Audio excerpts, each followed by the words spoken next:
Bonjour et bienvenue dans cette 12e émission de Turf Actu Est depuis le salon des propriétaires de l'hippodrome de Nancy. Au sommaire, un focus sur les réunions passées. Nous parlerons de l'actualité des hippodromes, nous partirons à la rencontre d'un professionnel qui a voué sa vie aux chevaux, l'entraîneur Jean-Luc Dersoir. Nous découvrirons le programme qui nous attend ce dimanche sur l'hippodrome de Nancy. Enfin, notre rubrique Le saviez-vous sera consacrée au mode de départ, en plat, au trot et en obstacle. Excellente émission à tous.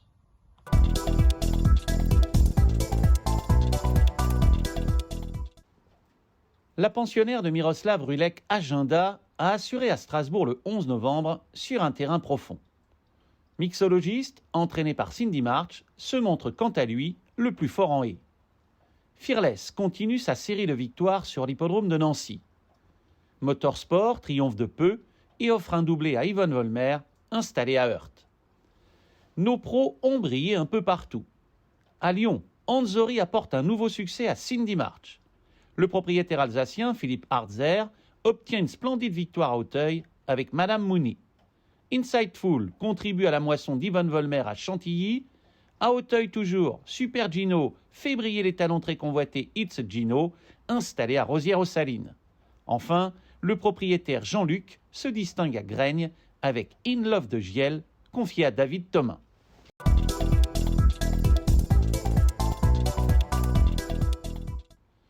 Focus sur Nancy pour les actus. Après les balances et la fresque, le salon des propriétaires s'achève, il a fière allure. Prochaine étape, la salle du comité. Un artiste animalier expose quelques-unes de ses réalisations. Les œuvres sont confectionnées à partir de pièces de récupération, soudées entre elles. Côté piste, le contre-haut du cross a été sécurisé et du plastique a remplacé le bois sur l'Auxerre.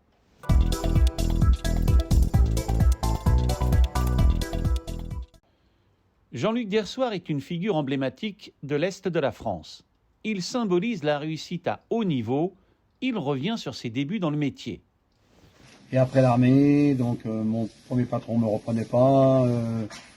Je ne souhaitais pas y retourner d'ailleurs. Donc j'ai postulé chez M. Allaire, qui m'a pris tout de suite.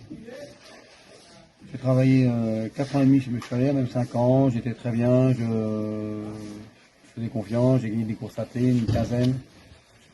En 79, il m'a fait la proposition, il venait de s'associer avec c'était de nouveaux propriétaires en Alsace, c'est lui qui me suit, qui cherche un entraîneur, et M. Allaire a proposé mes services. L'écurie, on l'a monté petit à petit avec M. Luc, 15 chevaux, 20 chevaux, 30 chevaux, et puis voilà, ça s'est agrandi. Et l'équipe de personnel s'est agrandie aussi. Non, l'Est, j'ai beaucoup de souvenirs dans l'Est, et je ne l'oublierai jamais. Donc les premières victoires, les grands prix qu'on a gagnés à l'Est pour faire plaisir à M. Luc, ça faisait partie des belles victoires. Et après, bien sûr, bon, quand vous commencez à taper dans les groupes 2 et groupes 1, ça c'est sympa. Ouais, hein. Sans oublier le Grand Prix de Vichy, le Grand Chelem avec Jos de Ziel. Il y en a beaucoup, bien sûr, qui nous ont fait plaisir. Ah ouais, Jos de Ziel, c'était comme un cheval assez délicat. Et puis le fait d'avoir gagné ce Grand Chelem de Vichy, avec une foule qu'on n'a plus aujourd'hui sur les champs de course, c'était comme quelque chose de prenant. Hein.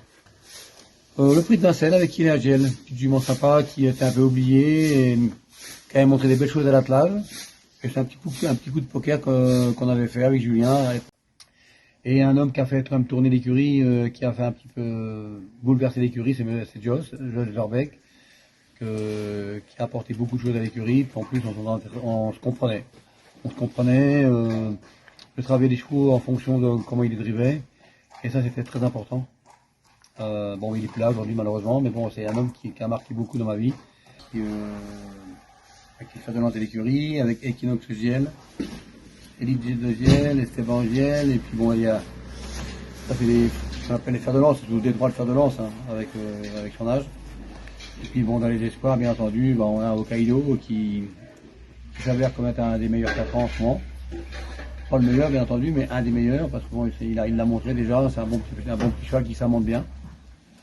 Quand vous approchez de la retraite, et que tout le monde vous dit, mais qu'est-ce que tu fais, pourquoi tu travailles encore pendant que ta retraite, je vous avouerai franchement que c'est un peu... Les chevaux, c'est un peu mon équilibre. Hein. N'ayant pas beaucoup de passion à côté, alors sans les chevaux, ça va être compliqué. Il va falloir que je m'attarde et que je trouve un petit peu un moyen de m'en sortir. Mais bon, tant que j'ai la santé et que j'ai les chevaux à côté de moi, que je peux me lever le matin et que avoir des chevaux à qui transmettre ma passion, je trouve que ça me suffit.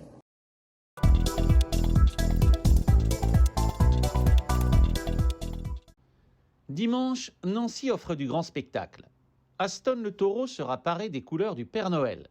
Les enfants s'adonneront au baptême de poney.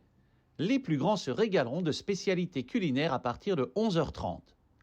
Côté piste, le programme propose les 3 disciplines. Trot, plat, obstacle. L'entraîneur Johan Bonnefoy espère beaucoup de son pensionnaire, Monsieur Émile.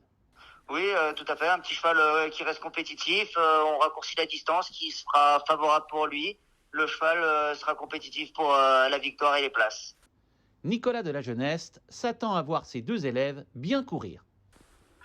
Guili Guili, c'est un jument qui a l'air assez doué dans la discipline et qui a un peu minimum de classe. Et on espère gagner cette épreuve-là, oui. Si tout se passe bien.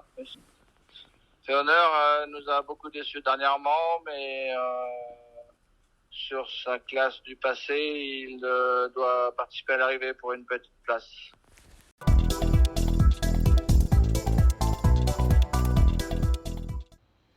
Aux courses, les départs varient selon les disciplines. Au trot, il existe 3 modes de départ: l'élastique, le rayon lumineux et l'autostart.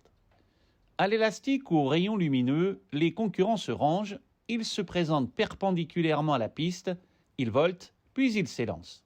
Les commandements durent 7 secondes sous la forme d'un décompte prononcé dans un haut-parleur par le starter. 3 cas engendrent un faux départ: un dysfonctionnement du matériel, un accident d'un professionnel ou d'un cheval, ou quand un cheval déclenche l'élastique ou le rayon lumineux avant le décompte. Contrairement à la plupart des hippodromes, l'Est ne dispose pas d'un autostart, une voiture munie de barrières sur les 2 côtés qui permet aux chevaux de partir lancés. Cette lacune sera comblée dans quelques mois.